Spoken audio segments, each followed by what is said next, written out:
Good afternoon, everybody. We're going to call this work session to order. The first order of business is the second Saturday event.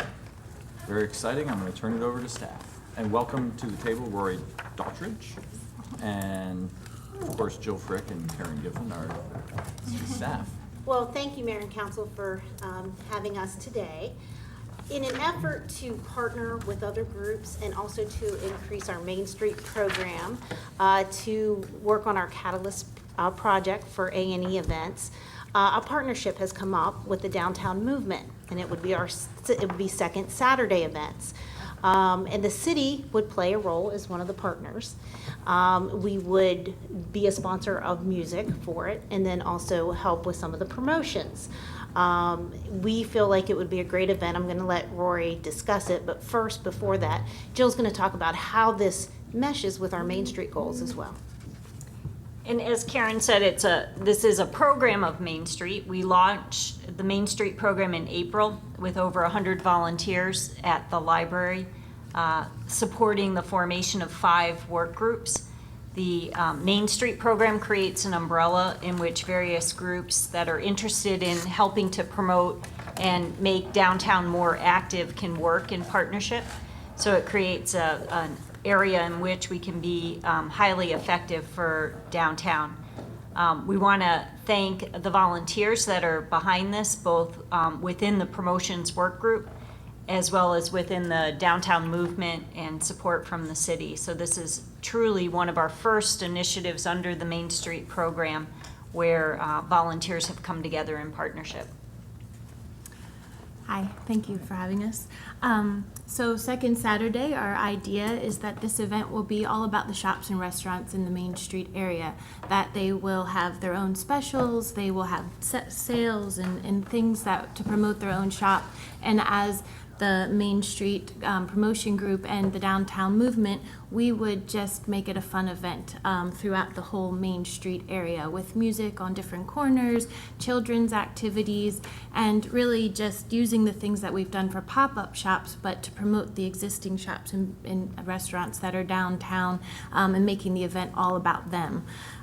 So that is why we are sort of switching our focus right now, trying to think of something that we can do monthly to promote the shops and restaurants downtown. Jacqueline Beach and myself are on the promotion committee, and when we started to look at how we could promote the downtown, bring people in, get people excited about what our Main Street has to offer, we thought it would be great to partner with the downtown movement on this event because we already have a strong volunteer base and our goals are really aligned. So, And also, because of planning time, instead of starting in June, they would really like to start in August now. And I think with the pop-up shops coming this weekend, that gives them a little bit of downtown and planning time to really bring it back in August. It's very exciting. And as city as a sponsor, we wouldn't be doing the rental fees at the plaza. We would be an integral part of this. And so I noticed in it said it would start June 13th or now August, and it would end indefinitely. So it would continue even in the winter months? Is that the idea? we're still working on that. We definitely would want to go all the way up to the holidays, but our thought is because this is about the shops and restaurants, we Right. would love to come up with an idea of something that the community could do downtown while we're still having this event, because those months they're sort of the downtown, there isn't as much going on. Right. So we'd like to have something that people could really count on. They're not wondering when is it coming back. You can still spend money when it's cold outside. Still spend money when it's cold outside. So yeah, maybe have some kids activities and different So it sounds areas. like arts and entertainment are sort of just highlights of this event in terms of getting people to come downtown and Yeah, just to patronize make shops it, and restaurants. an event that is we're focusing the shops and restaurants, but it is still creating like a family and friend gathering atmosphere. Sounds Still good. looking for a promotional hook, something that people will remember. and say, Yeah. Oh, yeah. Yeah, right? yeah, So, yeah, I mean, yeah. with the I success call it a of. hook when there's. Yeah, there's hook is a some- good way to say it. Catch it. So the second Saturday is just a way for them to remember that it's always this time every single month. And then to have the music and a lot of the success from the pop-up shops, but with Wine Down Friday and so many other events that shows that the community is wanting to have these reasons to come Other communities together. have similar They things. do. Frederick First Fridays does, and or something like that. yeah, First Friday is a big one because of Wine Down Friday. Right. We want it to be that there are lots of different Sure, events to come absolutely. downtown. And I think it was mentioned earlier, it aligns with the Urban Partners Catalyst project, so just Yes. more events, bringing more feet on the street. So I think that's great. Sounds good to me. Great. Does anyone have any questions or concerns, comments? No, just thank you. Keep up the great work. And you want to talk a little bit about the pop-up shops this coming weekend and Yeah, what's this new and coming different? weekend. What's the same? We're spreading out a little bit more. We have a few new shops. The Airport Inn's coming down and trying to get their feet wet in the downtown. They gonna have They're crab showing cakes? more interest. I don't think they won the best burger, so I think Oh, they're okay. kind of promoting their best burger, and Gotcha. it's in the flying pie space. So it has the pizza oven, so they're doing pizzas as well. Nice. We have the farmers markets back in the University Park Plaza, so we have a nice farmers market, and it will be a similar event, but we'll have, because of Blues Fest, we really are trying to have it all about music. So everywhere you go within the pop-ups and the Blues Fest tent, you can hear music and be inspired by arts all around. And as you go in, there'll be a table where you give out the programs that they'll be giving out their maps for the pop-up. So as we did with August-Toberfest, it's a good partnership between the event and the pop-ups together. That was exactly what I was gonna say. You need something where you go in. Are you gonna have a sign, or is it gonna be a table when you get farther in? We have a That's table neat, that they do though. the program, so as soon as they go in, they'll be right at that table handing it out as people go into the gate. With That your was like maps. what you did in August-Toberfest. Yeah, similar, very similar to August-Toberfest. Yeah, it worked with people being able to go and enter and exit the event as many times as they like. That they came out, they got the maps on their way in or their way out, and it really helped with promoting of both events. And even in fact, the last couple weeks, questions were from out of town guests, if we get a wristband, can we go out and come back? And I said, yes, and we have downtown pop-up shops and restaurants, and they said, when we go to festivals, sometimes we like to scoot out a little bit, eat at a restaurant, and then come back. So it's a great partnership between the two events. Absolutely. Yeah, we're I'm excited. excited. We're Yeah. excited. Only a few days away, so I have that nervous, crazy energy feeling, but I'm excited. Well, you've done it before with Yeah. success, so Yeah. Well, I hope to see wouldn't you. expect any less. And we're hoping for good weather. I was gonna say, you talked to Yeah, Lou fingers Scally and crossed. straighten all the Weather. weather. Here in a lot of rain. Yeah. Yeah. Well, if it rains between a certain time and a certain amount. Thunderstorms at the airport. We did pay the premium, right? Yes, we did, and I Oh, good. have the policy. Yes, we're all set there, but, and also a number of bands are calling in. We have some coming from California. We have one person coming from out of the country, and just, it's amazing, the traffic and the excitement, and I think the pop-up shops just add to all this, and we're always looking forward to Blues Fest weekend, I'm really excited. Weekend for We do have downtown. some, and the some Monday rain in the after. forecast. Yeah, yeah. That's true. Rory, let me just throw an idea at you. Please. It's an idea that's so obvious, I don't want it to be overlooked. A long time ago in this community, when skateboards were new and not available to the general public, there were a few people who had access to skateboards and had pretty much mastered doing a lot of unusual stuff on skateboards. I mean, there are two men in this city who can do handstands on skateboards. And you're one of them? No, I'm not. I can't even stand on a skateboard, man. But just to give you some idea that, you know, and there was, and Lou might remember this and Penny might remember this, a long time ago, it might have been 25, 30 years ago, there was an event held in the square, and it was these young kids doing tricks on skateboards. And the place was loaded. There were thousands of people down there for this 2-hour show or whatever. it Skateboarding on the was. square. Sounds Yeah. good. I like the So name. it's just something to consider. I like the idea, and I think that our hope is, as we start the second Saturday evolves, is that it will have themes and different times of year. It will call for different things. So maybe second Saturday skateboard on the square could be. Skateboarding, second Saturdays on the square. Yeah. That's a good idea. Thank you. Any other Very questions, exciting. comments? Thank you. Thank you. Thank you very much. Thank you. Next up, we have an update on the banners for honoring veterans.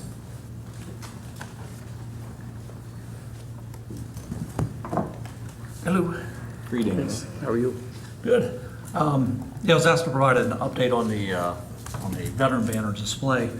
As you're all aware, Tim Thompson came in here and presented an idea regarding the displaying banners in the downtown, where people could purchase a banner that would honor a veteran and their family, current, past, that sort of thing. And he has, I've talked to Tim a couple times, about 3 times now. And basically what we came up with was what you see in the memo, which was, he's the one that's gonna be accepting the applications. He'll be the one taking the information to GS Images to have the banners made. The checks will not be made out to him. The checks will be made out actually to GS Images, so it's nothing that he's, personally benefiting from. He'll have the banners made, and then he'll bring the banners to us, in which we'll hang them. The idea is to hang them somewhere around Memorial Day, and then they'll hang through or up to Veterans Day. Usually about that time of year in November, we're switching the banners out anyway for the holiday banners. So that works out fine. I had my staff look at all the poles. We're talking about the 30-foot light poles in which we currently display banners on. There's about 75 of them. 62 of them are currently occupied with the Main Street banners, which say create and dine and explore and things like that. About 32 of those have the words Main Street on it. So we'd like to not replace those. We'll just replace the other ones that do not have Main Street on them. And basically when he brings them to us, what we'll do is we'll switch out and put them on like every other pole on Franklin and Washington. The 75 poles are basically from Cannon Avenue to Burhans. And right now we're expecting probably 12 to 18 banners. Last time I spoke to him, he had probably at least 12 applications, but maybe a couple more. You know, are these folks all from Hagerstown? I don't know that. What, the people that are being recognized? Yes. Yeah. You sure? The only reason I bring it up, I want to make sure of that because I don't want to find out Boonesboro and Hancock and Clear Spring, as we were told, are participating. They're doing theirs in their town. Okay, that's all, that's That's all I where, wanna make sure. that's where most want them. But I Well, sense, that's where most of the people, Right, when that's they, what I that would did, okay, that they want theirs specifically there. Now, it may be, since we are all Washington County, they may have a feel that, I might like to have it down here. But I think now we just have to get the momentum up because we're behind the 8 ball right now. Well, the website is up and running. I know Yes, that. it is. And there's been billboards, I've seen those around town. Yes. A few places. And the small banners are flying out of Rose Hill Cemetery. I saw that too. I saw Yes. it this weekend, actually. That's the So- small version. So I know that there's actually ones been made. I know they're already on display. We didn't display them, Rose Hill Yeah. displayed those. We're only displaying the ones that are on our poles. Right, And we also agreed that the banners are made of the same size banners we have. That way we're not Right. moving the brackets, that sort of thing. Right. So that's why these are probably the most costly ones. Most of the other towns and cities have smaller light poles or Correct. smaller Yeah. banners. But, and he's agreed, Mr. Thompson's agreed to buy additional brackets should we need them. Right. So at this point, we shouldn't need any. yeah. But I figure we can hang probably at least 30 without disturbing any of the Main Street banners. So I don't have them yet. I haven't, he's He a took tough them guy to get hold down, of. no, he took them down on Friday, I believe, Eric, because we were then given you was gonna come in and just brief the council, because he held off, not knowing if there was gonna be any changes. And I said, okay, Okay. just go ahead and go for it now, so hopefully we'll see him in 10 days. All right. Once we get them, we'll switch them out. And the idea is to have a batch for Memorial Day and not have one this week and 2 next week and continuously. It's gotta, Yeah. we get them early in May, put them up, and then we're done with them until. And then once they're taken down, I'll return them back to Tim. We'll contact the families, and then they'll come collect the banners and keep them as within their family, I guess. Are they then going to expect them up in the future? I don't know, my understanding from Tim was that the idea was they were gonna buy them, we hang them, and then give them back. Give them back, and And there'd be a new then batch. there's room for new batch. Yeah, I think the that's a thought fair way process to do it. is that for all new banners to go up the following year. If we're lagging and there's not as many, then there are some that could go back up possibly. But I know that Waynesboro, I think, is the one that did theirs. Somebody told me Waynesboro had theirs over the weekend, and they said that it was really, yeah. I think they had like 50-some displayed up there. Thanks for your work on this. Does Sure. anyone have any questions or concerns? Thanks. Thanks, Eric. Next item is the building and trade code updates. Good afternoon. Afternoon. Thank you for having me. Well, we're at that point in the 3-year code cycle where the codes are being updated from the 2012 edition to 2015. And it's our time to, You blink, pull your microphone. That was the one on your left hand. this one, Please. is that better? Thank you. Okay. So we have the amendments to each one of the codes, building codes and trade codes that we've come up with. And how we got to that point, we have a licensee work group that's made up of building contractors and tradespeople, electricians, plumbers, mechanical contractors, that we started meeting with at the end of last summer up through this spring to go through each one of the code changes and go through each one of our amendments to see if we needed to update or tweak our amendments. And we also were working with Washington County, so we provide consistency for the trades folks out there. So if they're working in Washington County or working in the city of Hagerstown, it's pretty much the same across the board. So I have each one of the codes with the red lines, and I'm prepared to go through each one of the sections if you like. I don't Just think a that's quick- necessary, but, No. and I'm thinking if council members had questions about any particular portion, to discuss them, but, I mean, these are pretty cut and dried, Yeah, right? I we mean, just they're, hit the couple quick highlights, Blaine. I think there's Right, just a just a- couple okay. that we want to make sure Mayor and Council hear from you. Okay, just a quick overview. A lot of the changes that we have are either grammatical or we had to add some sections or delete some sections to match how the codes are written. Our biggest thing that we're going to have this year is the residential sprinkler, 1 and 2 family sprinkler requirements. And up until December 31 of 15, you'll still be able to go by our amendment for the sprinkler with the less than 1 inch water line, a water service that's already to a property, and the other portions of that amendment. And then after January 1 of 16, all 1 and 2 family dwellings will be sprinklered And that's per state everywhere in the law. state, is that That's right? everywhere in the state. So that applies to, that'll apply to the county as well. Correct. A lot of discussions about that long ago. It resolves it now. Does that apply to the, does that apply to the county where, whether there's a public water supply system available or not? Or if a house is out there and it's built on well and septic, does it apply to houses that are built on well and septic? Yes, it will. They'll have a tank and pump system. that sounds expensive. Yeah. Well, a lot of people have died in Maryland in the last few years with fairly recently built homes that didn't have sprinklers. There's some pretty major catastrophes, so I think it's a small amount for the insurance it gives you. And as I understand it, again, the sprinklers are activated by section. So if you have too much fire or heat in the kitchen, it doesn't set off the rest of the house unless the heat reaches the rest of the house. People think that the whole house is inundated, and that's not the way it works. Is that correct? Correct. Yeah. So it hits the area where the source of the heat and flame is. The sprinkler part is mandated by the General Assembly.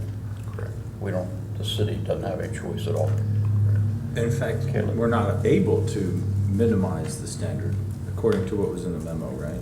Local jurisdictions are prohibited from lessening these We requirements. can have the amendment that we had in place prior to October 1 of 12. We can keep that amendment up till the end of December of this year.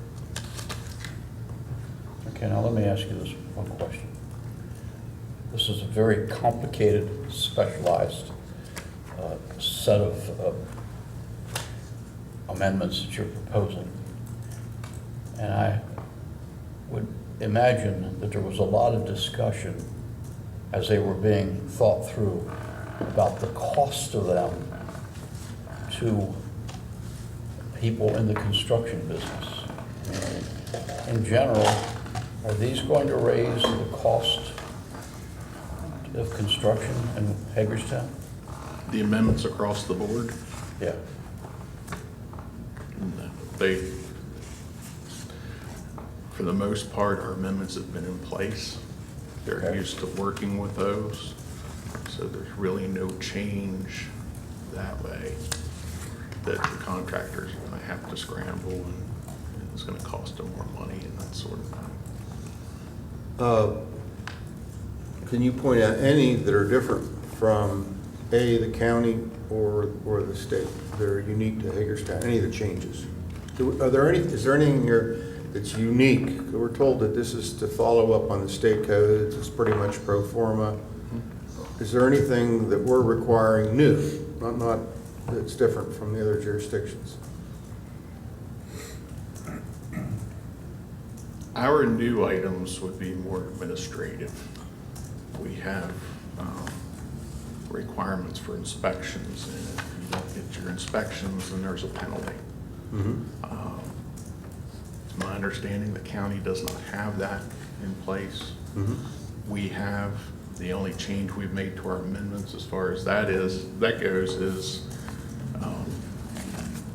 holding the contractors accountable and responsible for scheduling those inspections, which is beneficial both to the property owner and with our record keeping.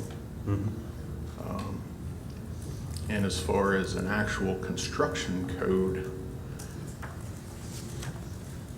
I can't think of one off the top of my head that would be above and beyond and special to the city of Hagerstown. Well, I noticed things like the seismic category is changing, and it seems to me that those would require higher construction standards. Well, that's to keep us in line with Washington County's requirements. Right. It's not going to affect our builders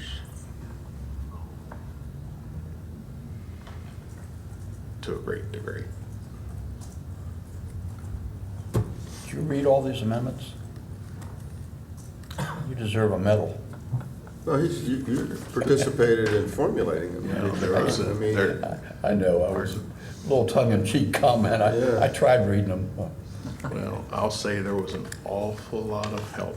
well, but I would say, and I'm not against them, there's things in here that are upgrading of standards that are gonna have some effect on cost, but everybody has to do it, as I understand it. Like the seismic standards, like the wind test and things like that. I mean, it seems to me that to increase those standards, it would have to require some changes. Well- Materials or the fasteners and things like that.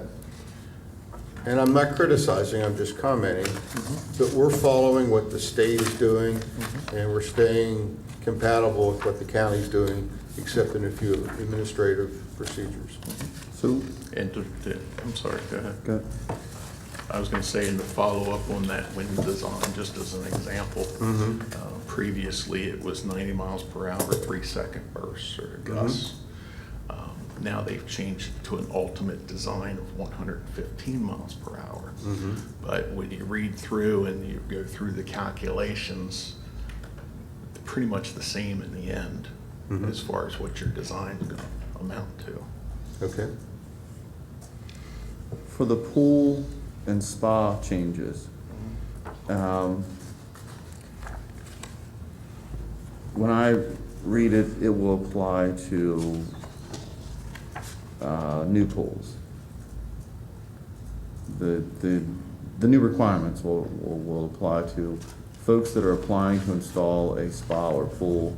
New or replacement. So when I read when required, and it says to construct, enlarge, alter, repair, move, demolish a pool or spa, or to erect, install, enlarge, alter, repair, remove, convert, or replace any associated pool or spa system. You're saying if somebody has a filter system that goes bad on their existing pool, that these regs, especially as they apply to the barrier information, are not going to then kick in because somebody's replacing their filtering system. Somebody's not gonna come out and say, oh, you're replacing your filtering system. Well, since you've had this filtering system 15 years ago, the rules on the barriers have changed, and now we're going to apply the barrier rules to your pool that you've had for 15 years. Well, if it's an in-ground, you're talking about filtering system for an in-ground pool. If it's changing the filter and pump without the piping, could be looked at as just replacing that appliance at that point. And you're not the entire Let me get real system basic. of the pool. If I have a pool that's above ground, and I've had this pool for 15 years that's above ground, and the barrier requirements for an above ground pool when I installed this pool are different than they are now, and all I'm doing is replacing some piece, whether it's electrical or mechanical or what have you, that applies to the operation of my existing pool, the barrier requirements for that pool, the new ones, aren't going to apply to the pool that I've had on my property for that 15 years.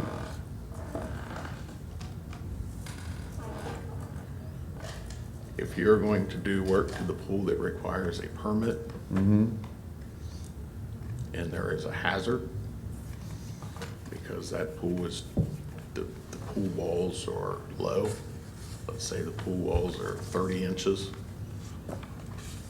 and at that point in time, we would probably write it up as needing a barrier. So now a pool that I've had for 15 years that happens to be less than, I think it's the 48 inch, right? Minimum for the barrier restrictions. Okay? You're not gonna come out and tell me I gotta put a fence up around it.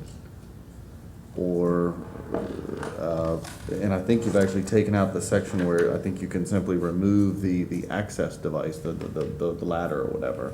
And now you actually, I can put a barrier around that. I'm just trying to understand clearly what that change will mean. Because there are, any number of especially above ground pools, throughout the city that rule would, I think gets to Councilmember Munson's question of, if I got a pool and I'm trying to replace the filter, now I gotta put a $2,000 fence around it, that's a pretty sizable thing to be hit with at that point. Well, if there's a permit associated with that pool, and there is a hazard with the pool walls being too low, it probably would be written that the barrier would be required. Okay. It used to be that it wasn't considered, that you put all the things in place unless it was 50% of the value that you were doing in replacing a filter, but you don't go by that rule anymore? I mean, this section here on, I guess it isn't numbered, but I mean, it's pretty much deleted all of those sort of old codes that apply to pools and spas and completely rewritten that section. Well, the codes that applied to the pools and spas previously were minimal. I agree. The Appendix G in the IRC, minimal requirements for a residential pool, but it did have the barrier requirements in it. No, is Right, that, but it appears that the barrier requirements have changed between that iteration and this one, as it applies more probably to above-ground pools than in-ground pools, because in-ground pools have generally always had the additional barrier, but I believe that above-ground pools at a certain point, by the way, I don't have a pool, either one, had the ability that if you were able to remove that access point and secure it, that the depth of wall at a certain depth could account for being that barrier. Well, the removing the ladder is not a new addition to our amendments. We had that in previous amendments to the code. Again, is this coming from statewide requirements or? The swimming pool and spa code is coming from the state through the IRC because it was actually eliminated totally out of the IRC. And we're required to follow the state code? We're required to follow the state code.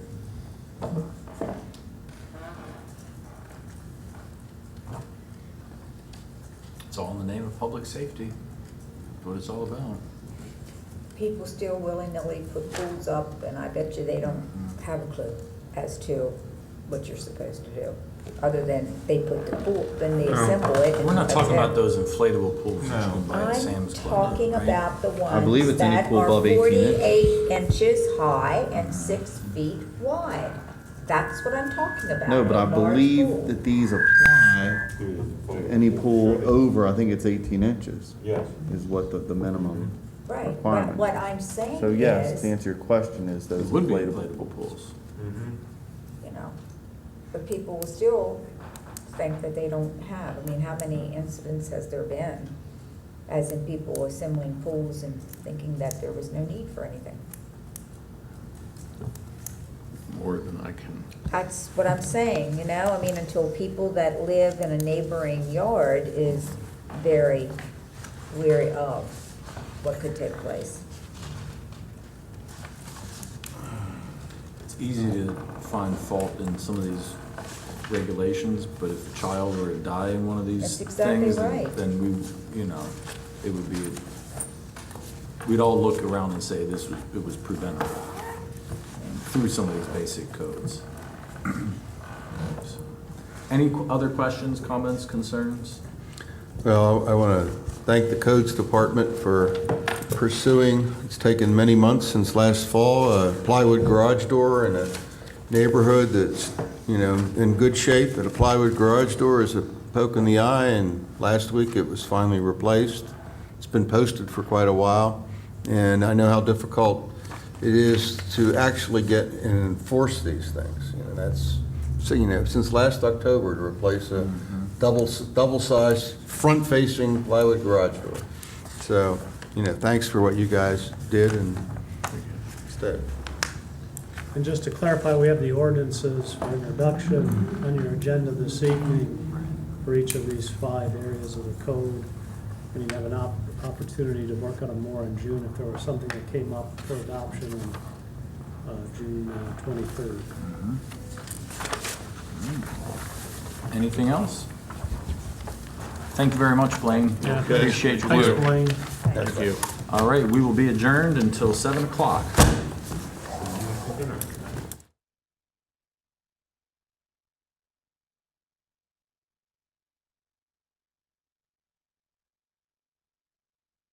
Good evening. We're going to call this meeting to order. This is our 71st regular session. I will be leading the invocation, followed by the pledge to the flag. So please stand as you are able.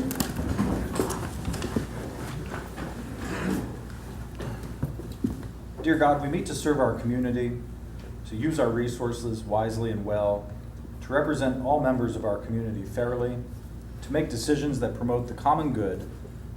We recognize our responsibility to the past and the future, and the rights and needs of both individuals and community.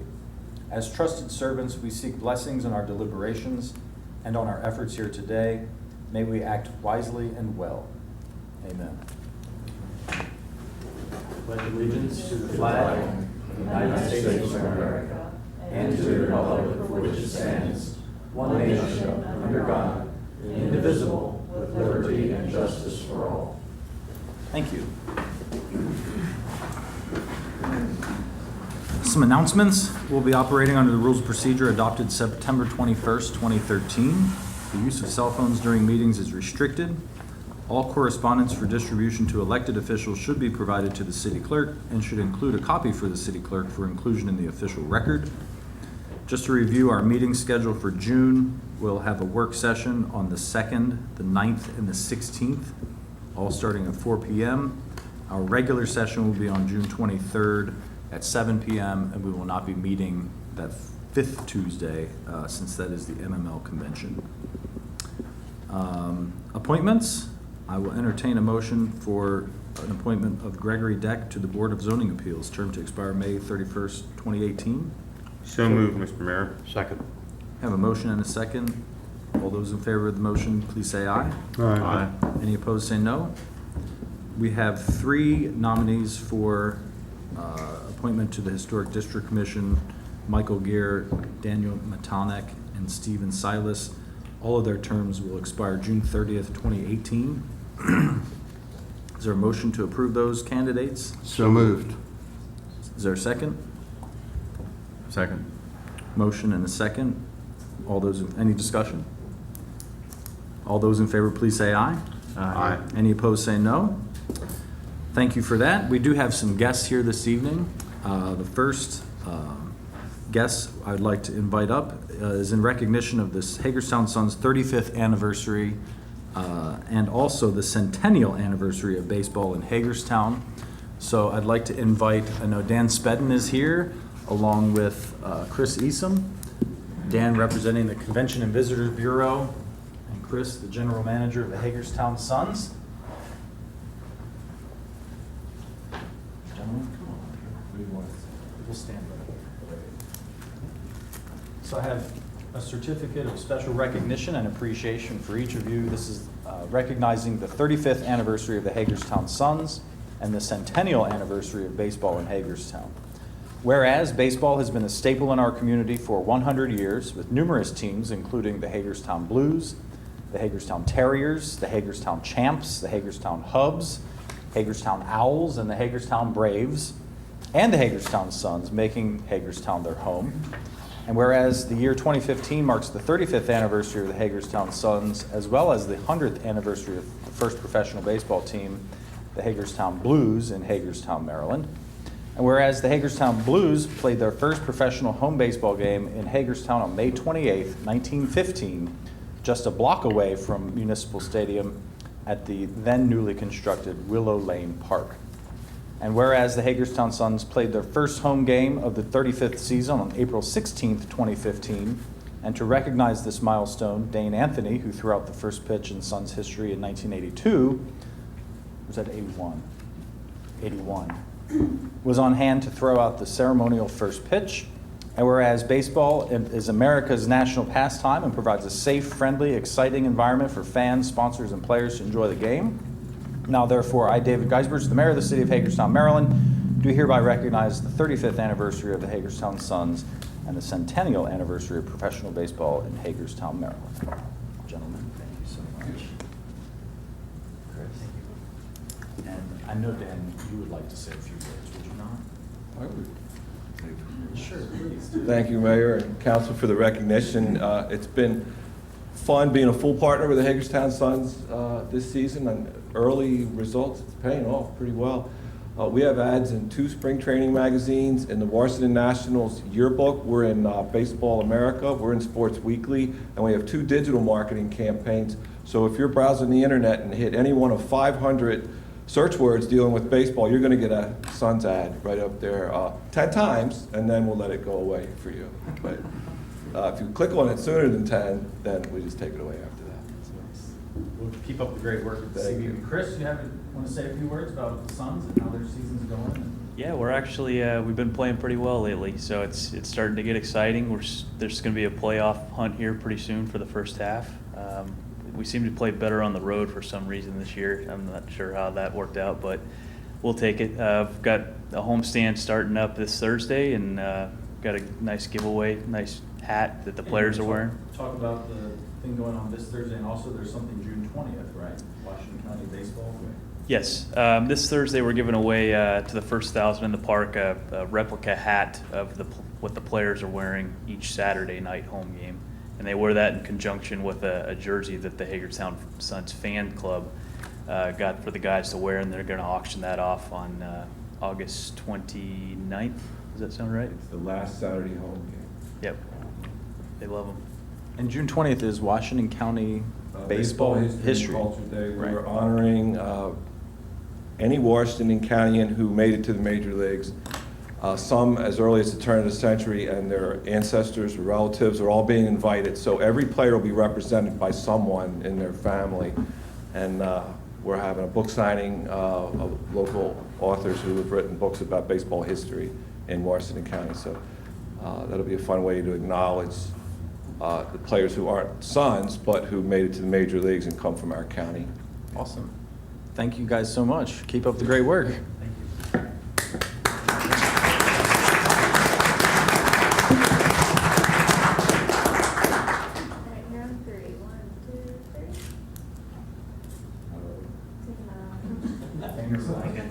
Just one more.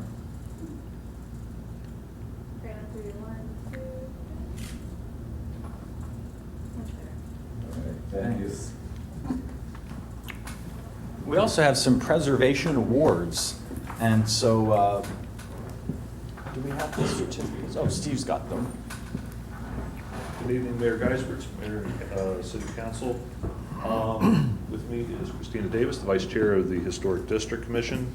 Chairman Gear sends his regrets, but he was unable to be here this evening. Also with us tonight is Stephen Silas, a member of the HDC. May is Historic Preservation Month, and every year the Commission selects particular topics or projects that draw attention to the value and importance of historic preservation in our community. This year, the HDC selected 3 projects to draw specific attention to. The first of those 3 is on your screen here to our right. And this is the Bridge of Life Church. The Bridge of Life owns a number of buildings and facades on the east side of South Potomac Street, 2 of which were a residence and the former Snow White Grill.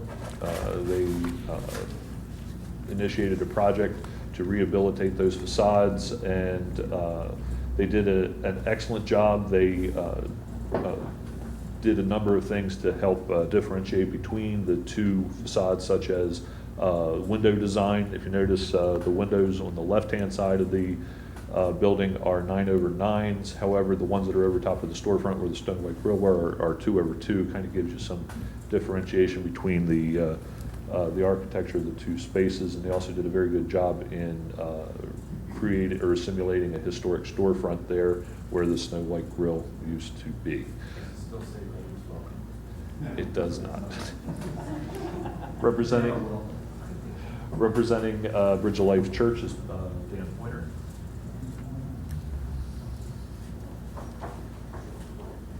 Congratulations.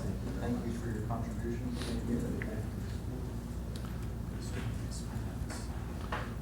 Do you want to say a few words about what I just want to say thanks to you and the council and Steve for helping us put it together. And we're proud of the way it looks now compared to the way it looked before. It was sort of an embarrassment before. So thanks for your support. Thank you, Steve.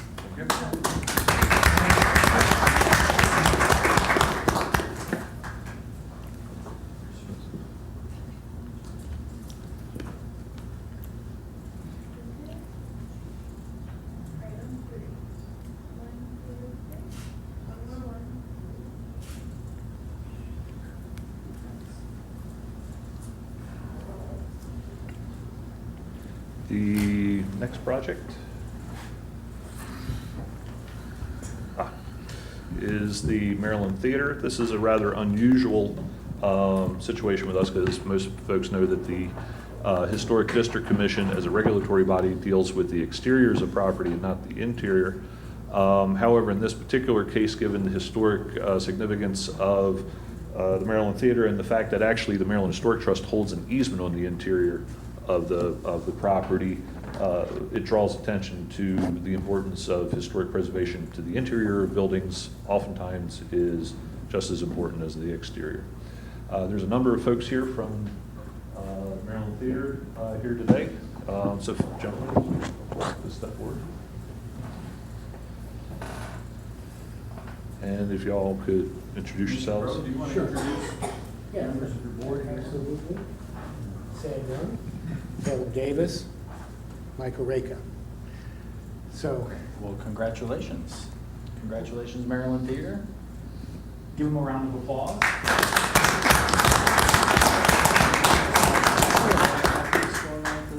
well, I think that's a good way to put it. Efforts are always ongoing, and we genuinely appreciate the mayor and council's efforts and support over the past years, and particularly recently, where we've had to do very significant and needed renovations and remodeling. So as you've indicated, as the council have indicated, the theater is really a gem that needs to be treasured, and we do appreciate all of your assistance, and we'll certainly recognize this award and place it in a place of distinction. Thank you very much. Keep Thank up the you. great work. Sure, thank you. Thanks so much. Anyone else want to say a few words? Sure.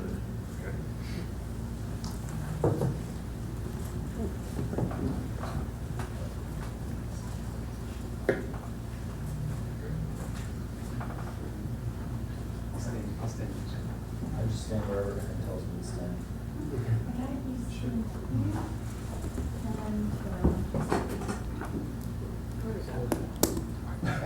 Sam, you better get. All right, on three. 1, 2, 3. 1, 2, 3. Looks good, thank you. Thank you so much. Thank you very much. Keep up the great work. Thank you. Thanks. Thanks, Steve. Thanks, Chris.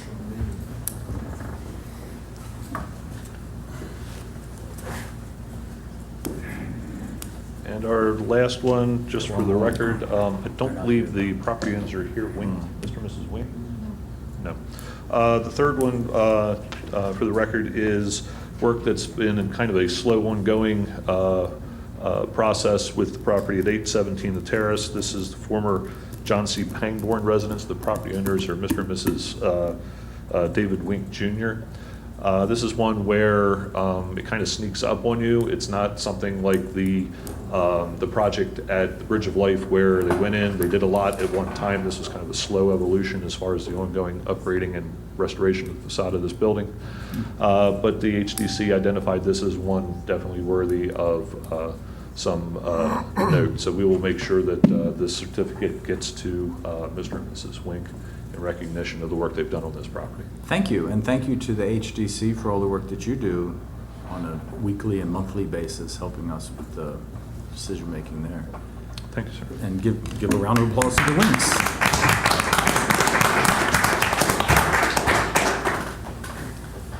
At this time, we will have citizen comments. Do we have anyone signed up tonight for citizen comments? Is there anyone who would like to speak who did not sign up for citizen comments? Yes, I will. Okay.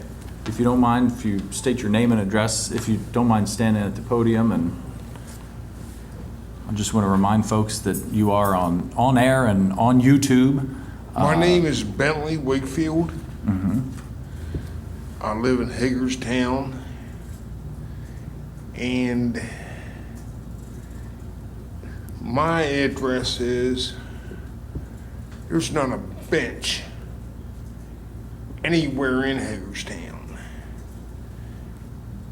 where a combat veteran with 23 screws can sit down and take a break without being accosted by the police department. So, do you think, Mr. Gosperts, that we could address that situation?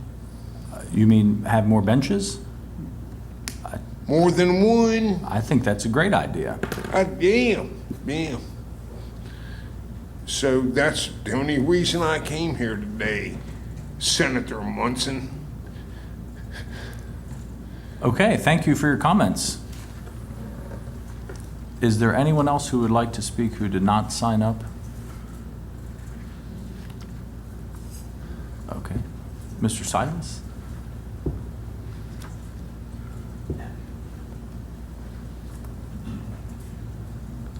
Good evening, Mr. Mayor and council. The reason that I'd like to have... Could you I'm sorry, can you state your name and address for the I'm sorry. record, My name please? is Stephen Silas, live at 932 Oak Hill Avenue here in Hagerstown. And the purpose for my coming here this evening is to discuss the lighting on Oak Hill Avenue. In the last quarter of 2014, the light bulbs and the light housings had been changed. This causes a nice bright white light to shine into our bedroom and our living room. Shortly thereafter, I had emailed Mr. Zimmerman, Chief Holzman, and of course Mr. Mayor of these facts and the comments that had been received by other members or other residents of Oak Hill Avenue, that this was done conceivably as a safety issue for the residents. However, statistically, it was shown that the break-ins and nuisance violations in the area were done primarily during the day. Chief Holzman had made the comment to one of our neighbors that there is a shield that is available that can be placed on the homeowner or resident's side of the light, restricting its glow somewhat from our porches and our rooms. In my last conversation with Mr. Geisberg, I did discuss this with him, and he indicated he would try to do something about it, or at least get back to us. We haven't received any comments whatsoever on the matter. Do we have any comments at the moment?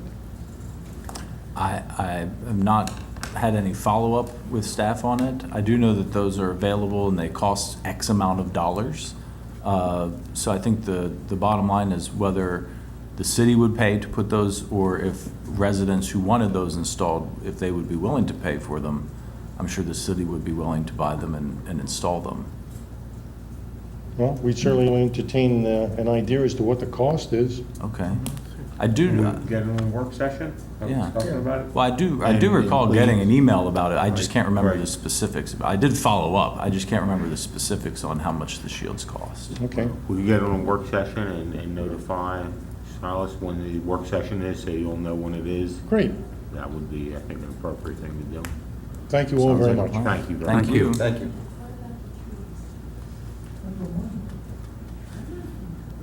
All right. Is there? Oh, May I make one other question available? Recently, a number of residents, at least on Oak Hill Avenue, had received summonses that the tree height at either the street level or the sidewalk level did not meet current code. This apparently was done by a relatively new individual in code enforcement, and from what we gather, not very accurately done. Most of the people that we've spoken to were rather outraged, and unfortunately, they're not here tonight, so I don't know what kind of outrage they have.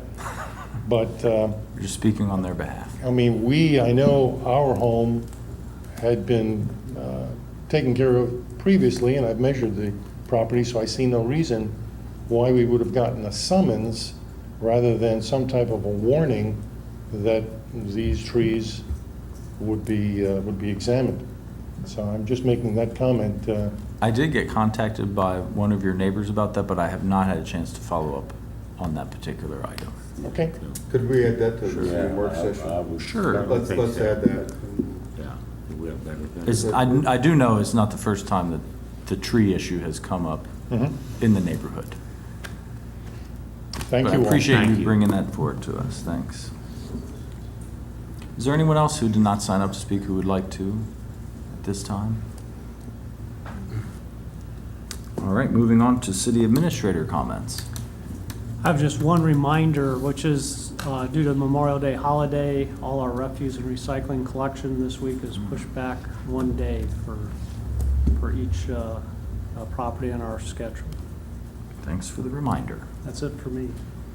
Move on to council comments. We'll start here on my right, Mr. Alshire. I have some comments this evening. We'll save them for the budget adoption. Okay, Mr. Brubaker. Well, likewise, we'll have budget comments, and, but it's probably more appropriate to bring that up at the budget, so I will do that. I do want to mention, there's a bit of irony in this Hagerstown Sun's 35th, and I hope if the greener pasture syndrome can be dealt with, that we can find a solution in Hagerstown still. I know there's people that want to work with the Suns that are there behind the scenes, and so I hope they can move forward. I think it's kind of ironic. My grandson was playing in Winchester in a tournament, a scholastic tournament, on the same area where that Winchester field was going to go, and the good citizens of Winchester decided it was not appropriate. So, it's not easy. And we can't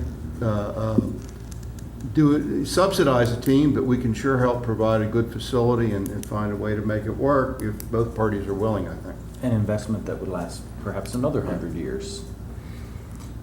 Anything else? No, I'll make comments in the budget also. Mr. Metzner. Thank you, Mr. Mayor. I just wanted to comment. I know the three of us that could make it, Penny, I, and Mark, made it to the Sunday Memorial Day recognition down in the square. It was a little disappointing this year to see the turnout. I was hoping maybe Veterans Day that can be changed around. The only other thing I would say is I guess it was a little over 20 years ago that I had the good fortune of being appointed by a council, for good or for bad. What they did started something. But for the entire 20-some years I've been on this council, Bruce has been here. Tonight's not his last time with us, but it is his last regular meeting here tonight. And I just wanted to comment. It was just typical of the administrator's comments tonight, telling us about trash for his last night. I'm sure everybody knew that. Bruce wouldn't let that pass. But I just wanted to commend Bruce. This has not been an easy job, and there are a few people in the city that have had the opportunity to watch Bruce work with 20 years worth of elected officials. I won't point out some of our favorites and some of our least favorites, but to suffice it to say, being a city administrator where you work with elected officials on a regular basis who each have their own opinion of how things should work is not an easy thing. And if there's one thing we all collectively learned when we went out to recruit a new administrator is, like, your administrator's been there for 20 years.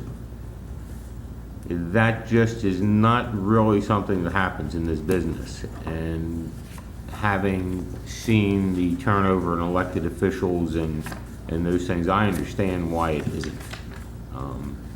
There have been times when Bruce has had strong support and when he hasn't had strong support in the council, but he is persevered, and this city is much, much better off 20 years later after Bruce Zimmerman came here than it was before he got here.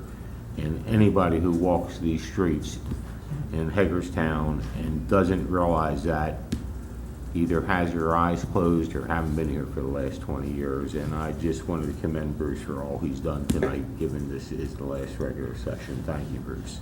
You're here. And that's all, Mayor. Thanks. Mr. Munson. And talking about Bruce, Councilman Metzner is right on target. One day last week, one very hot day last week, I was walking down Locust Street from the Elizabeth Hager Center, and there were a couple of city employees down there who were sprucing up the area for the Blues Fest that's coming up very soon, this weekend. And these guys had been pulling weeds all day long and had put a lot of work and effort into the Blues Fest. And it occurred to me that that I should be complimenting these people and all the people who have put so much work and effort into the Blues Fest coming very soon. And I think that we can be very proud of what these people have done and what they've accomplished up to now, and I'm sure we're going to have one great Blues Fest. Thank you. Thank you. Ms. Nye? No, I have no comments. Okay, the only comments I have were just to mention some of the events of the past week. I did attend the USMH graduation. It's really hard to believe that they've been here for 10 years. This is their 10th graduating class. Of course, it was just a celebration of graduation. Each of the students participates in the graduation at their home school. But nonetheless, it was a great celebration, perfect weather. The company was good, and it really does bring home to me the importance of that institution here in Hagerstown in terms of really changing lives. For many of the students, it's a second career, or they're first-time college students, but non-traditional aged college students. And just to hear some of the student speakers, it just drove home that point that, you know, up to 500 students a year are being impacted, which is having a great impact on our community as well. On Friday and throughout the weekend, there were what estimates were about 5,000 people here for the geocaching Woodstock 13, I think it was. So we had people wandering around looking at their GPS machines all over City Park and the rest of Washington County. It was great to see folks from all over the country. There was even somebody from Belgium, from what I understand here. So really was a great event to bring people to Hagerstown and Washington County. So I want to thank Parks and Rec for working with folks in the Geocaching Society of Maryland on bringing that event here to Hagerstown, and they have a lot more good things planned. I also noticed, maybe not the work in the central lot, but certainly noticed the planters along Franklin Street, and want to thank staff for the work that they did in helping to beautify the neighborhood. They've maintained that commitment to the neighborhood there, and I'm sure folks in the neighborhood are very appreciative of it. And then, of course, Memorial Day was this weekend, and I was out of town, so I want to thank council members Brubaker, Nye, and Metzner for attending the Memorial Day ceremony. And of course, to all the soldiers who lost their lives and paid the ultimate price for our freedom. And then, of course, this weekend is our Blues Fest. So it should be an exciting time in Hagerstown. Hopefully the rain holds off, at least for key parts of the day. And it's the 20th anniversary, so I want to thank all the volunteers, city staff, everybody who helps make that a success. And hopefully it'll be going strong for another 20 years plus. And that's all my comments for tonight. At this time, we'll move on to the minutes.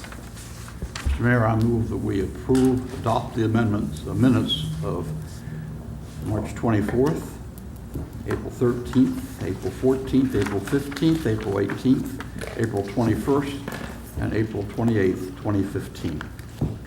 Second. Motion made by Mr. Munson, seconded by Mr. Metzger. Any discussion? All those in favor of approval, please say aye. Aye. Any opposed, say no. Motion carries and the minutes are approved. Next is the consent agenda. Mr. Mayor, I hereby move that all the consent agenda be approved as presented. Second. Motion made by Mr. Metzner, seconded by Mr. Munson. Any discussion? All those in favor of the motion, please say aye. Aye. Any opposed, say no. Motion carries and the consent agenda is approved.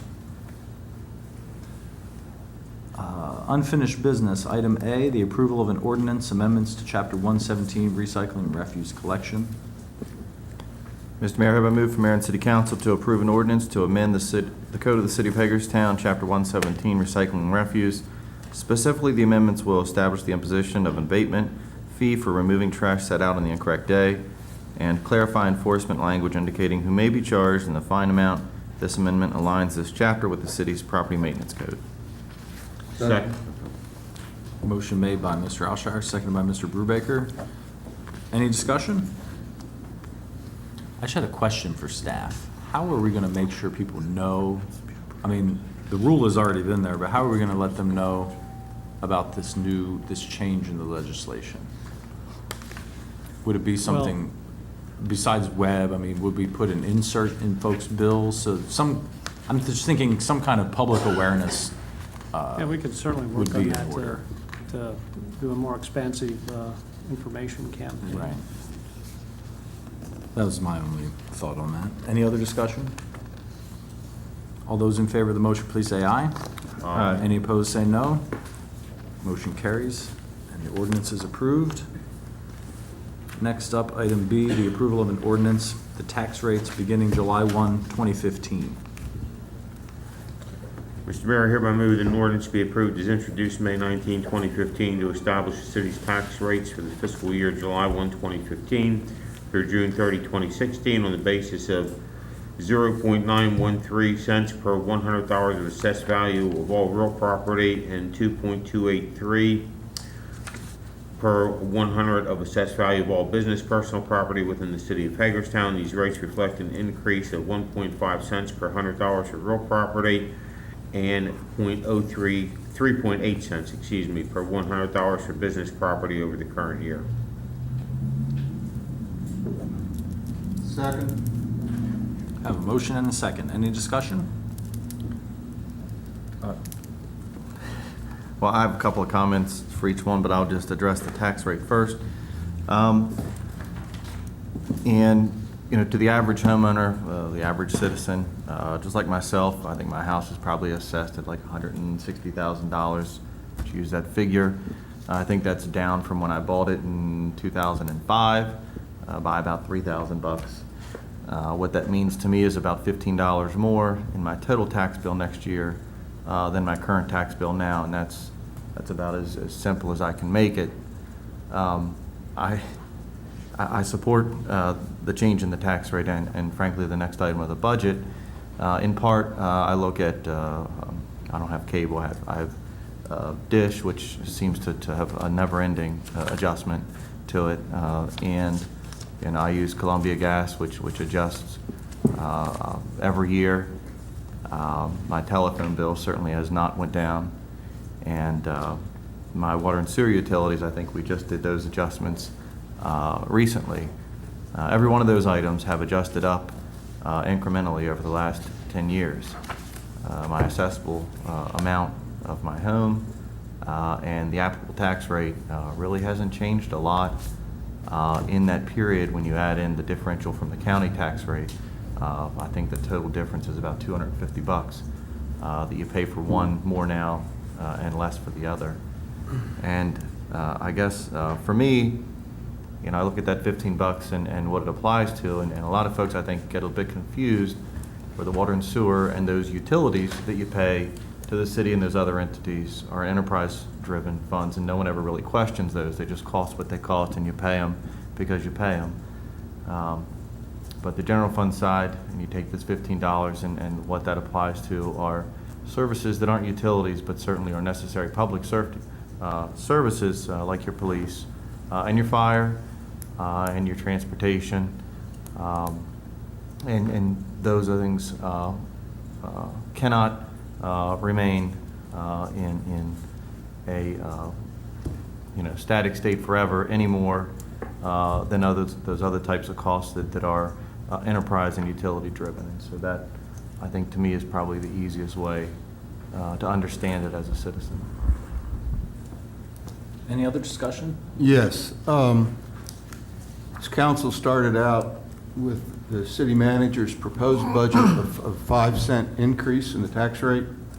My original position, backed up by specific proposals, was for a 0 tax rate increase. But here's what I appreciate about this process. We discussed those. We discussed other items brought by the staff. The council worked hard. We had extra sessions.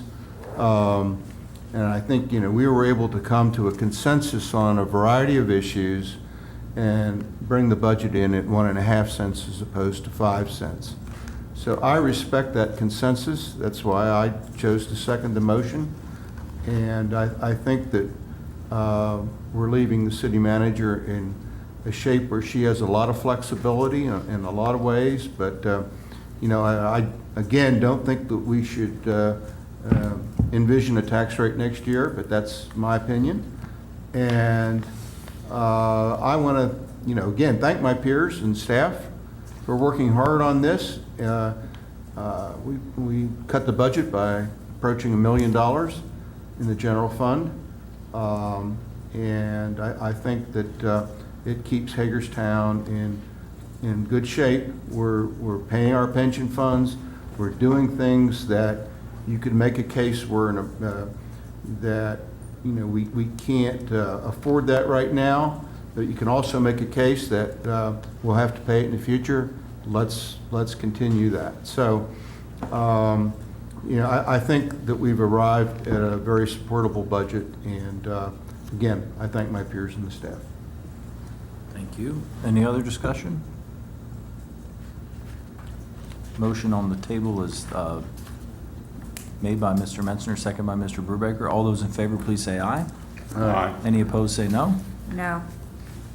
Motion carries 4-1.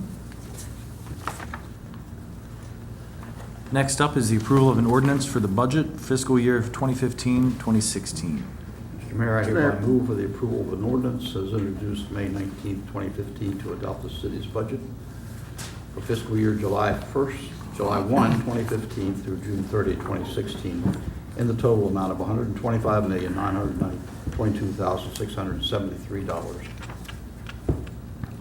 Second. Motion made by Mr. Munson, seconded by Mr. Metzner. Any discussion? Well, yes, if Ms. Nye's no vote indicates, and I don't see how she can do otherwise, a no vote on the budget, I'm very disappointed. We all had things we didn't like in the process. We all have things in here that we think shouldn't be, and vice versa. And we came to a consensus. Last week, we voted unanimously to introduce this. And to go around and say, well, I voted against that budget and that tax increase without making specific how you would change that, I just think that I'm very disappointed. I'm very disappointed, and I think we will all work hard to get a majority on this. Any other discussion? I do. I didn't want to make these comments this evening during the council comment section. I'm not really sure where they fit in. I've been saying them now for at least a year. And the more that I receive information from staff, the more that I attend various functions of the entities and delve into the matter, it is clearly, or it's clear to me that it's a budget issue. I said the other week, you know, we can talk about all the stadiums and all the beautification walks and all of the businesses coming back downtown, all we want. We can put all of those things we want into this budget. But one of the most impactful things to our ability to properly manage the public funds, to see stability within our accessible base, to see those things grow, we have to address the degradation to this community that is being created through the proliferation of social subsidy housing. I don't know how else to say it. People can sit here and believe that it's not a budget issue, but I get to see these budgets every year. I get to see the impact that it has on our tax accessible base, that it has on the values of our properties, that it has on our ability to drive commercial interest into our urban core, that it has on sustaining home ownership in our traditionally strong owner-occupied neighborhoods. And if we don't address this issue, we're going to lose on each of those fronts, and we are going to see it squarely rest on the impacts it has to our budget. It'll have an impact to our accessible base to the degree that we'll have to continue to talk about these tax adjustments. It will have an impact on our ability to afford services such as public safety, which I believe make up at least 60% of our budgetary expense. And for me, while I certainly support the effort, as Marty outlined, for adopting the budget and the tax rate this evening, I think that if we don't have some serious conversations at this table and with the entities that provide these services over the next year, we do a complete disservice to the budget we're about to adopt and the tax rate that we're setting.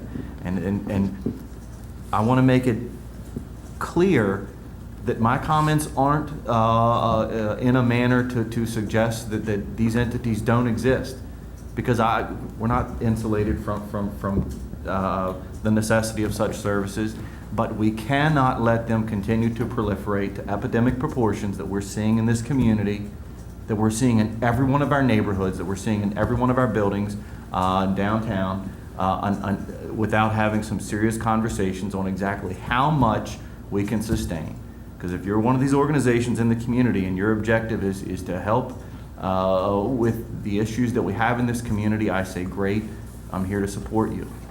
But if your endeavor is to continue to grow that business and to bring those service needs into this community and grow those service needs by incorporating additional individuals into the community, we can't handle it. Our budget can't handle it. Our tax rate can't handle it. Our neighborhoods can't handle it.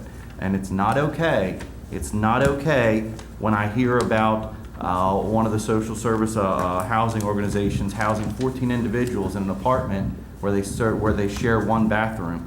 It's not okay when I have seniors telling me that they've been ousted from their rooming space in housing areas 3 times now because of the younger transient population bringing in the bed bugs. It's not okay to hear about an individual on subsidized housing who abandons their children for 3 days and doesn't get any redress for removal and care of those children. It's not okay to hear that an organization has quadrupled in size and continues to bring in patients at an average of 3 to 4 a day, every day of the week for the last several years. It's not okay to hear about a sober house that has no restriction that is growing its numbers on a place like Summit Avenue. It's certainly not okay to hear that a place like Dagmar isn't paying anything of any substantiation in hotel motel tax, but isn't subject to our rental registration process either when they have clients that have been there for 14 years with some of these agencies. These are the things that we have to have a conversation about over the next year. These are the things that I'm going to focus on over the next year and a half in office, because I think that if we don't address that, we'll never be able to fix these good things that we have in this budget and the accessible redress of our tax rate that continues to climb because our assessment declines. Thank you. Mr. Mayor, Please. I think what Kristen says is dead on target, and I think there's 4 of us that, all of us, want to work on the problem. The trouble is finding that point where you have leverage, where you have pressure, with all the state codes and all that, but I certainly agree. It should be a major work issue. There's one thing I forgot to mention. It's later in the session on the budget, and that is the non-union employees are getting a 1% cost of living and a step increase for those eligible. So I just want to make clear that we're keeping this pretty tight. I would just add to what Mr. Alshire said, in that I think we have focused to a large degree on some of these issues. I think it certainly warrants more examination and conversation and bringing these stakeholders to the table and in some cases holding certain entities accountable for the perpetuation of the conditions in some of the housing in downtown especially. But I would also remind everybody that these conditions did not occur overnight. They certainly did not. And I would say decades ago, at least 3 or 4 in some cases, the decision was made to make subsidized housing the cornerstone of our downtown. And we're living with the consequences today of those decisions that were made 3 or 4 decades ago. In addition to the fact that our accessible base never grew, even as we continued to provide water and sewer services beyond the city boundaries. So the lack of an annexation policy for 50 years during the last half of the 20th century, combined with the decisions to concentrate subsidized housing in the downtown, has led to the predicament that we're trying to work ourselves out of. And I think we all share the goal of increasing property values in order to stabilize our financial situation. So it's certainly something that I'm focused on, and I think we'll continue to have conversations about. Any other discussion on the motion? Mr. Mayor, I'd just like to say that under the city charter, we are required to adopt a budget. We have no choice. And this budget took a lot of cuts. They were not easy cuts. Everybody on this in this panel, the mayor and the 5 city councilmen, suggested cuts and voted for cuts. And kind of the leader of that charge was Councilman Brubaker, who has spent his almost of his entire professional life working in budgets and knows them inside out. And it's no fun at all raising taxes, not at all. But we've done what we have to do to be able to continue providing quality services in the city of Hagerstown. Thank you. Any other discussion on the motion to approve the budget made by Mr. Munson, seconded by Mr. Metzner? All those in favor, please say aye. Aye. Any opposed, say no. No. And the ordinance is approved 4-1.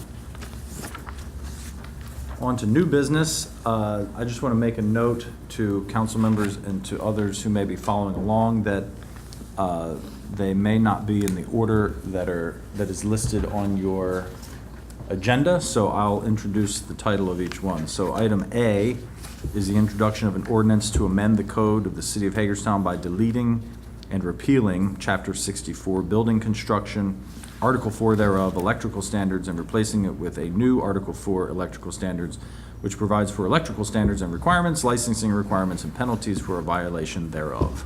Mayor, hereby move that the mayor and city council introduce an ordinance to amend the city's code by deleting and repealing Chapter 64 of Building Construction, Article 4, Electrical Standards, and replacing it with a new Article 4, Electrical Standards, which provides for updated electrical requirements, licensing, and penalties. This code will become effective for electrical permit applications received on or after September 1st, 2015. Second. Motion made by Mr. Brubaker, seconded by Mr. Munson. Any discussion? All those in favor, please say aye. Aye. Any opposed, say no. Ordinance is introduced. Item B, the introduction of an ordinance to amend the code of the city of Hagerstown by deleting and repealing sections, Chapter 64, Building Construction, Article 1 thereof, Building Standards, and replacing the sections repealed with the new sections which provide for building and residential standards and requirements and penalties for a violation thereof. So we're in Article 5 or Article? I hereby move that the mayor and city council introduce an ordinance to amend, which one are we on? Are we on? The Plumbing? building construction, building standards. Yeah, everything's out of order. I hereby move that the mayor and city council introduce an ordinance to amend the city's code by deleting and repealing Chapter 64, Building Construction, Article 6, Mechanical Standards, replacing with the new Article 6, Mechanical Standards, which provides for updated mechanical requirements, licensing, and penalties. This code will become effective for mechanical permit applications received on or after September 1st, 2015. Second. Motion made by Mr. Brubaker, seconded by Mr. Munson. This is for mechanical standards. Right, which would be item D, right, on the agenda. Item D on the agenda. We apologize for the confusion. All those in favor of the motion, please say aye. Aye. Any opposed, say no. Motion carries. The ordinance is introduced. Okay, do you see the one with building standards? Let's do that one now. Mayor, hereby move that the mayor and city council introduce an ordinance to amend the city's code by deleting and repealing Chapter 64, Building Construction, Article 1, Building Standards, and replacing it with a new Article 1, Building Standards, which provides for updated building requirements, licensing, and penalties. This updated code includes the recently adopted sprinkler requirements and exceptions. This code will become effective for building permit applications received on or after September 1st, 2015. Second. Motion made by Mr. Brubaker, seconded by Mr. Metzger. Any discussion? All those in favor of the motion, please say aye. Aye. Any opposed, say no.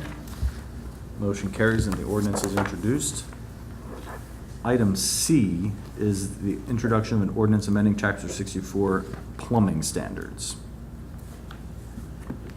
Mr. Mayor, hereby move the mayor and city council introduce an ordinance to amend the city's code by deleting and repealing Chapter 64, Building Construction, Article 5, Plumbing Standards, and replacing it with the new Article 5, Plumbing Standards, which provides for an updated plumbing requirements, licensing, and penalties. This code will become effective for plumbing permit applications received on or after September 1st, 2015. Second. Motion made by Mr. Brubaker, seconded by Mr. Metzger. Any discussion? All those in favor of the motion, please say aye. Aye. Any opposed, say no. Motion carries and the ordinance is introduced. Next up, item E, the introduction of an ordinance amending Chapter 64, Building Standards. Mr. Sprinkler. I hereby move that the mayor and city council introduce an ordinance to amend the city's code by deleting and repealing 64.11 of Chapter 64, Building Construction, Adoption of Standards for Residential Sprinkler, and deleting and repealing Chapter 64-1.2 of Chapter 64, Sprinkler Amendments to comply with state requirements for residential sprinkler standards to now include installation in all 1 and 2 family dwellings. This code will become effective for building permit applications received after December 31st, 2015. Second. Motion made by Mr. Brubaker, seconded by Mr. Munson. Any discussion? Yes, sprinklers are something that people frequently misunderstand. Number one, we're required to do this. It takes effect all over the state of Maryland. But number two, sprinklers would have saved a lot of lives in recent years around the state, and I think will be a useful addition myself. But nevertheless, the city's required to do this. After quite a debate, 3 or 4 years ago on the subject, it's becoming universal. Thank you. Any other discussion? All those in favor of the motion, please say aye. Aye. Any opposed, say no. Motion carries and the ordinance is introduced. Next up is the execution for residential lease agreements at the City of Hagerstown properties located at 12727 Ritchie Road, 12140 Crystal Falls Road, and 23510 Warner Hollow Road, Smithsburg, Maryland. Mr. Mayor, I hereby move that the mayor and city council adopt the attached resolutions authorizing the execution of lease agreements between the city of Hagerstown and Dwayne Miller for the residents located at 12727 Ritchie Road, Smithsburg, Maryland. John and Michelle Ronhart for the residents located at 23510 Warner Hollow Road, Smithsburg, Maryland. And Charles and Laura Henson for the residents located at 12140 Crystal Falls Road, Smithsburg, Maryland. Second. Motion made by Ms. Nye, seconded by Mr. Munson. Any discussion? I'd just like to say I went on a field trip recently to our watershed up there and saw these residences, and they're being kept in very good condition by the occupants. Any other discussion? All those in favor of the motion, please say aye. Aye. Any opposed, say no. I'm going to abstain. The vote is 4 votes yes, 1 abstention. Would you like to explain your abstention? I'm indirectly related to one of the parties, and I think it would be perfectly appropriate. I think I should. Out of an abundance of Out of caution. abundance of caution. Thank you. The next is the approval, execution of residential lease agreements at City of Hagerstown properties located at 280 Mill Street, 570 Jefferson Street, 728 Frederick Street, 124 Charles Street, and 120 Key Street. Mr. Mayor, I move the mayor and city council adopt the attached resolution authorizing the execution of lease agreements between the City of Hagerstown and Eric Hastings for the residence located in Hager Park at 280 Mill Street, Gerald Bernhissel for the residence located in Funkhauser Park at 570 Jefferson Street, Louis Thomas for the residence located in Staley Park at 728 Frederick Street, Emily Conrad for the residence located in City Park at 120 Key Street, and Timothy and Tina Schaefer for the residence located in Wheaton Park at 124 Charles Street. Second. Motion made by Mr. Alshire, seconded by Mr. Brubaker. Any discussion? Just apologize to Gerald if I pronounced the last name incorrectly. Bernheisel. There you go. Any other discussion? All those in favor of the motion, please say aye. Aye. Any opposed, say no. Motion carries. Next up is an approval of a lease to the State of Maryland for the Division of Occupational Safety and Health for office space located at 14 North Potomac Street, Suite B3. I would like to note that on the actual lease, the date is incorrect, where it says date of introduction, May 27, date of passage, May 27. Actually should read May 26. Okay. So just wanted to make that note. Mr. Mayor, I hereby move for the approval of a resolution to authorize the execution and delivery of a lease between the City of Hagerstown and the State of Maryland, Division of Occupational Safety and Health, MOSH, for office space located at 14 North Potomac Street, Suite B3. The office space will continue to be occupied by MOSH during the term of the lease as amended by the mayor's comments. Second. Motion made by Mr. Alshire, seconded by Mr. Brubaker. Any discussion? All those in favor of the motion, please say aye. Aye. Any opposed, say no. Motion carries and the lease is approved. Next item is improvements to Park Circle. Mayor, hereby move that the mayor and council authorize staff to implement improvements to Park Circle by approving the following.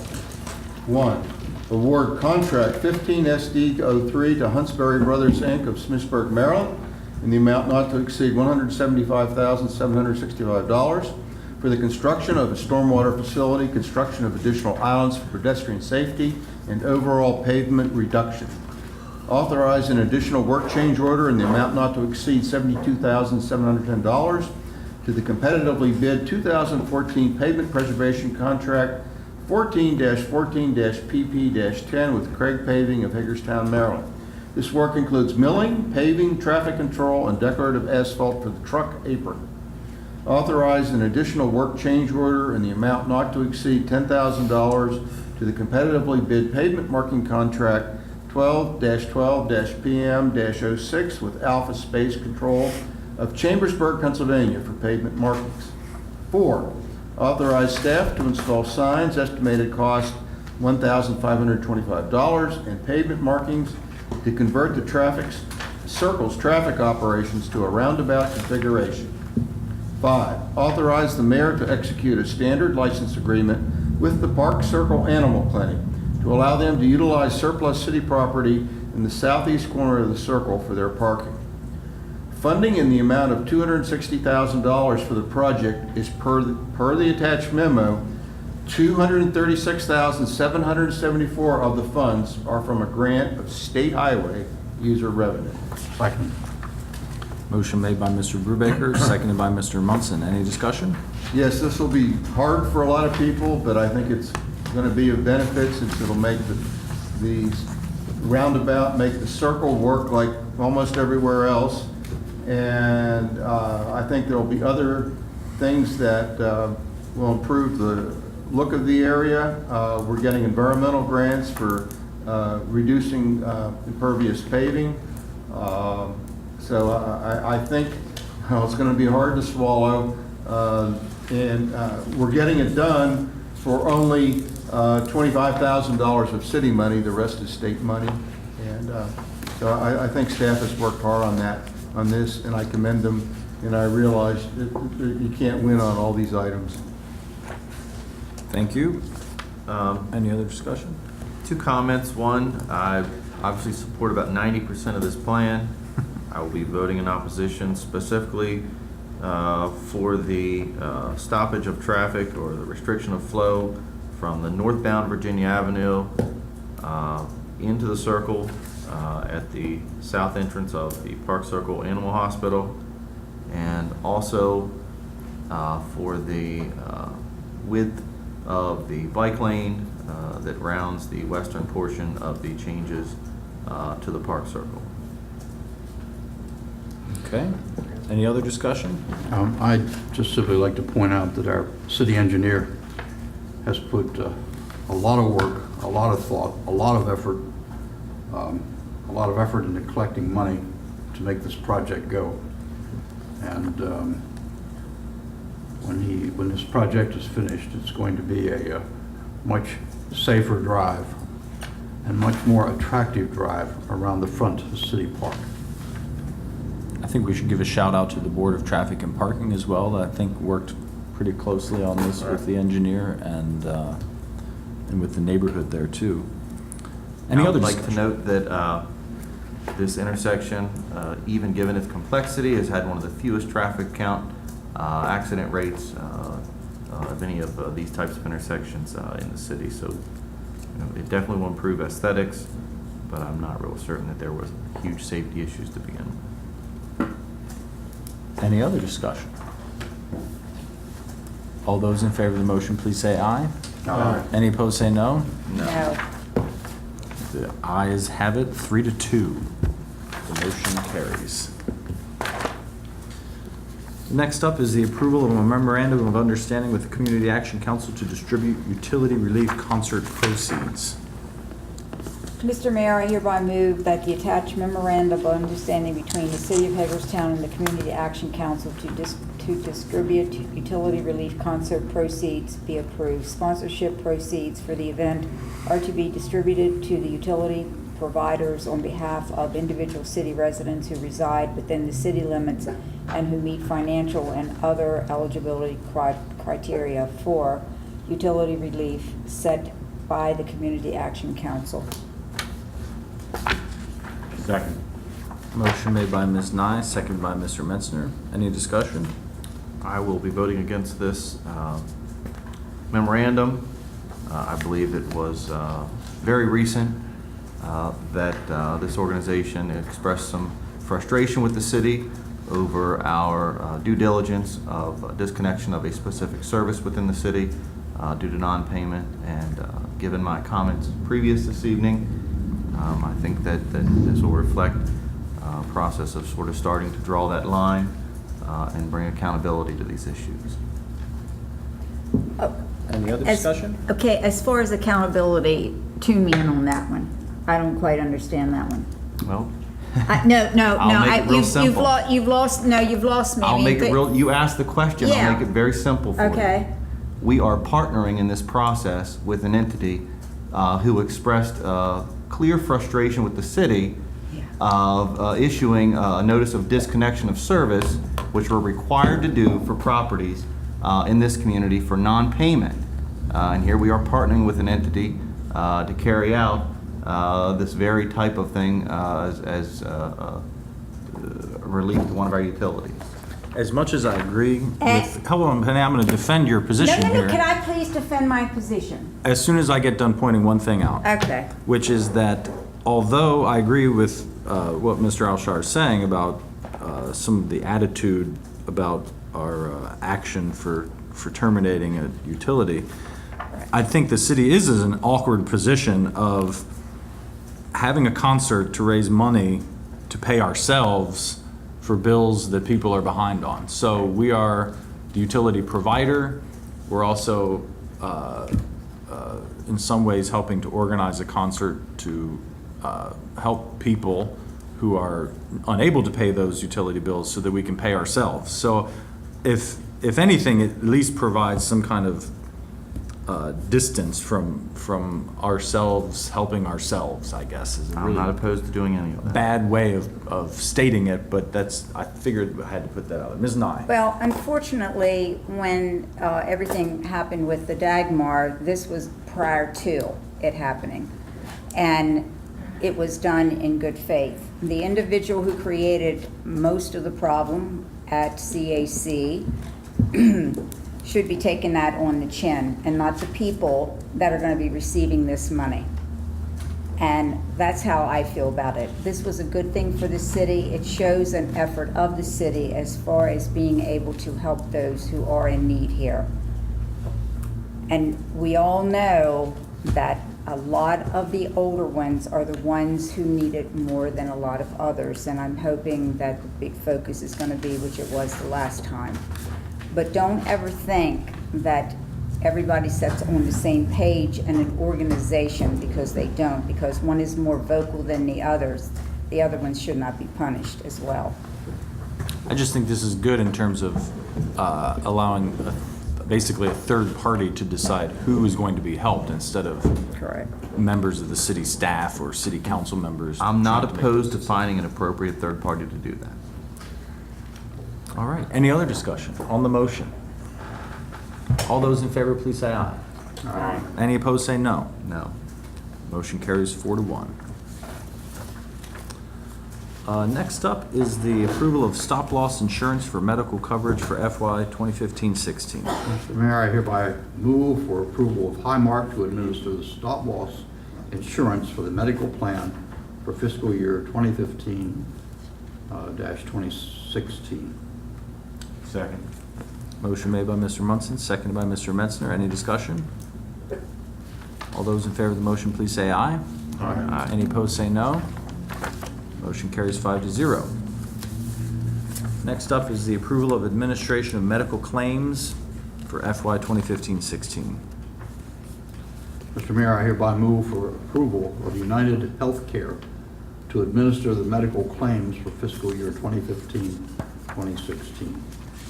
Second. Motion made by Mr. Munson, seconded by Mr. Metzner. Any discussion? All those in favor, please say aye. Aye. Any opposed, say no. Motion carries 5-0. Next is the approval of administration of dental claims, United Concordia for FY 2015-16. Mr. Mayor, I hereby move for approval of United Concordia to administer the dental claims for fiscal year 2015-2016. Second. I'll give the second to Mr. Brubaker on the motion of Mr. Munson. Any discussion? All those in favor of the motion, please say aye. Aye. Any opposed, say no. Motion carries 5-0. Last but not least, an approval of a non-union salary adjustment. Mr. Mayor, hereby move for mayor and council approval of a 1% cost of living adjustment to the non-union regular full-time employee salary scale effective July 6, 2015, which is the beginning of the first full pay period for FY16. Additionally, all regular full-time non-union employees who are eligible for a step increase will receive one step adjustment from the step they maintain as of June 30, 2015. The base wage salary adjustment has a total cost of $288,840.76 across all funds and is fully funded in the proposed FY16 budget. Second. Motion made by Mr. Alshire, seconded by Mr. Munson. Any discussion? All those in favor of the motion, please say aye. Aye. Any opposed, say no. No. Motion carries 4-1. Thank you. We will be adjourned.